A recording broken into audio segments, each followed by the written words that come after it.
Bloomberg. Bloomberg.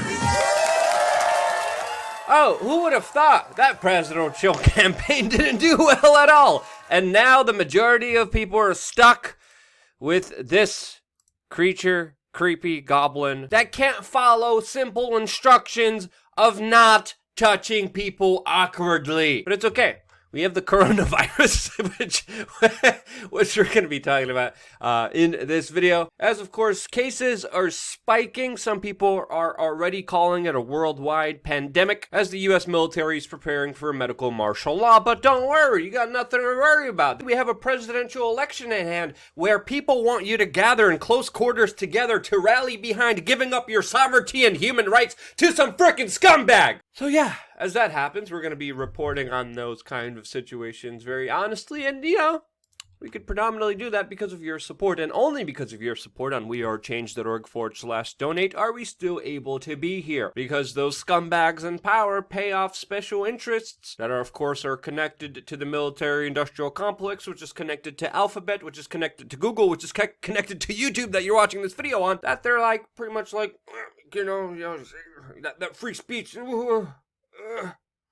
And because of that, we're screwed and mainly rely on your support and your donations, even if they're $5 a month, to keep us going and to keep us free and independent. So yeah, about that coronavirus stuff, it definitely looks like a lot of people are taking this seriously, as some scientists and professors are saying that the fight has already been lost. As we know, containment has already failed, as we reported it to you a couple days ago before it was officially announced. As of course, this new virus is becoming very hard to stop and already has a higher death rate than the flu. And what did you expect with government incompetency and this virus spreading from person to person, and where individuals are, given a pamphlet and told to self-quarantine? And, that really hasn't worked, as many people in China and also in the United States go out in very public places and then post on social media how they were able to beat the screenings and preventative measures that were put in place for this disease. It's being reported now that in New York, 6 people are infected and more people are expected to also be hit with this virus, as Los Angeles has already declared a state of emergency. Now, the situation is still developing and it's still unclear. And really, again, as I've been saying, it's going to take about 3 weeks to really see the severity of this virus, and it could still go either way, but because of mutations, the situation is still very unpredictable, as now some scientists are saying that there are 2 particular strains that mutated, one of course being more common and more aggressive than the other, which the majority of people are getting infected with. And again, the numbers are still here low when you compare it to the flu. Majority of people will get this virus. Most people won't even know that they have it. And of course, predominantly, it is affecting the elderly more. And of course, those who are immune compromised. So most likely, you will be fine. But again, the economic impacts of this virus and the human panic impacts will be very severe. Now again, not to be outdone here, there still is a big possibility of this going horrendously wrong, especially with many experts saying that this virus did come from a bioweapons lab facility in China, the major level 4 one that they only have in Wuhan, which was the epicenter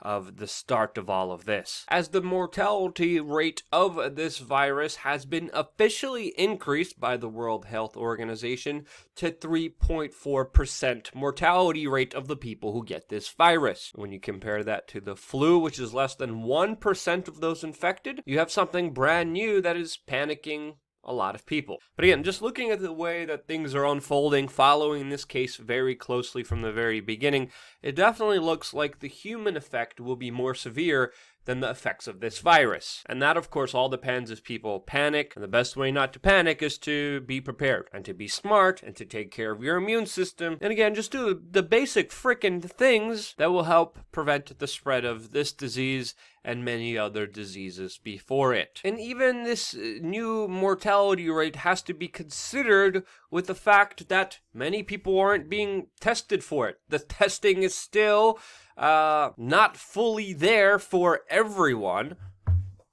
And because of the lack of testing, the mortality rate is most likely a lot lower, with many people, of course, having the virus and not even knowing it right now. And again, there's two prevailing thoughts here on the internet, and of course, people always go to the freaking extremes, and one of them is that this is all a hoax, no one's getting us sick, this is just the flu, and this is just an excuse for world government, while other people are telling you that this is the end of the world pandemic that's going to wipe out all of humanity and it's going to be another Children of Man movie in real life.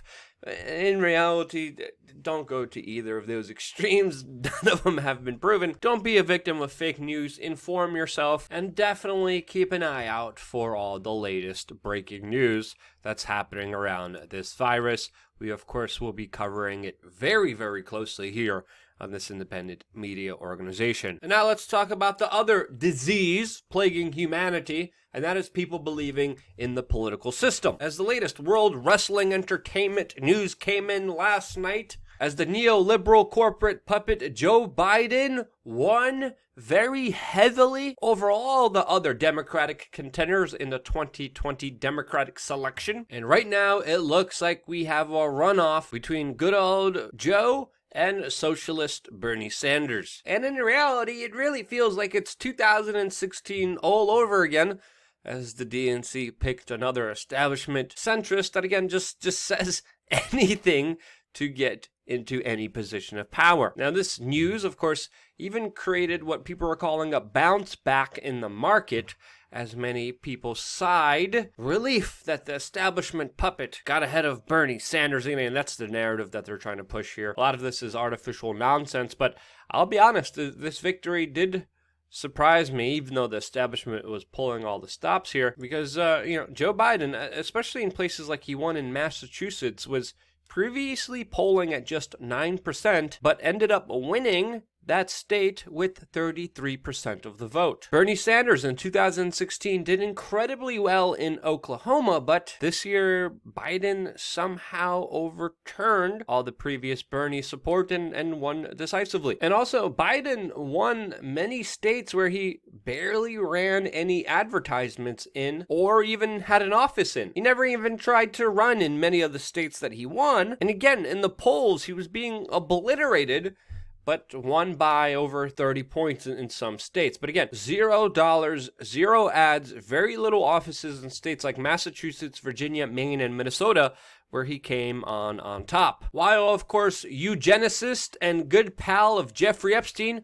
Michael Bloomberg, did extremely poorly, which, of course, forced him to drop out this morning and endorse Joe Biden after spending nearly $500 million on his failed campaign. And of course, Joe Biden is the person that everyone is coalescing for, except for Elizabeth Warren, that comparatively did just as bad as Bloomberg, but she's still not backing out of the race. She says she's a fighter. She also said she was Native American before, but that turned out not to be true. She couldn't even win her own state, but is still pledging to fight and stay in the race, even though the chances of her winning are very, very, very slim, which many people point to the fact is a great opportunity to hinder and take away votes from, of course, socialist Bernie Sanders. Anti-establishment Bernie Sanders, who stands up against the Israel lobby and has not only been getting screwed by all the other presidential candidates that are now going along with Joe Biden, not only just by Elizabeth Warren, but of course the mainstream media that has been extremely unfair to him, as we covered yesterday's CNN talking point of how Joe Biden and his cohorts were the Avengers and Bernie Sanders was Thanos. There's another article here by the New York Post saying that he would be the most godless president since Jefferson. Again, not news, editorializing, just more posturing and positioning to establish Joe Biden as the next presidential hopeful, who is cutting a lot of deals, including one that he cut with Beto O'Rourke for an endorsement in exchange for Joe Biden promising that it will be Beto who will be in charge of gun control in this country. And that's an absolutely horrible plan. So yeah, your selection is now the Cheeto Man, and this person who doesn't know who he is half the time, which again won't have any impact on the military-industrial complex at all, and will continue the same policies that continue under all the presidents, whether they are Democratic or Republican, and that, of course, is pushing the military-industrial complex that today is talking about how it needed to conduct a defensive strike. I love the name of this. It's a defensive strike, even though we weren't anywhere near the region, even though we were flying in a drone or a fighter jet, and we just had to defensively drop tens of millions of dollars of weaponry on dudes with AK-47s living in tents. This, of course, is signaling the end of the peace deal, which we told you was going to fail, and it has officially failed. The United States is also storming and occupying Syrian government oil fields, even though it is not their oil, in just another perplexing foreign policy push that absolutely makes no sense at all, creating a worse situation for everyone that's only getting worse from here as Turkey, a NATO ally, is increasing their military hardware and launching a major offensive against the Syrian government in that region, with, of course, Russian and American battleships storming to the region, preparing for the unpredictable situation to play itself out, but the predictable situation of the rise of stocks by the military-industrial complex. So yeah, that is our current political system. That's really who is calling the shots here. Let's just call a spade here, and it's absolutely nonsense, and it's absolutely nonsensical, and it's absolutely not even being talked about, but we talk about it here, and this is one out of the many reasons why we're getting scroogled by, of course, the military-industrial complex, Alphabet, Google, YouTube that you're watching this video on. It might also not help that we confronted the head of Alphabet and the Pentagon Innovation Board, Eric Schmidt, twice when he was at Bilderberg, trying to, of course, keep a very low profile and be very secret. But that's a whole other story within itself and doesn't absolutely matter here because, again, you just know the deal. You know the deal. You know what's going on. And because of that, you guys support us, you guys share this video, you guys even check out our merchandise, and because you guys still do that, because you're still all the way up here, I love you guys. Seriously, I don't say that patronizingly. I really freaking mean it, because without you, I wouldn't be here, and I can't thank you enough for that. Stay tuned for more here on wearechange.org. See you tomorrow.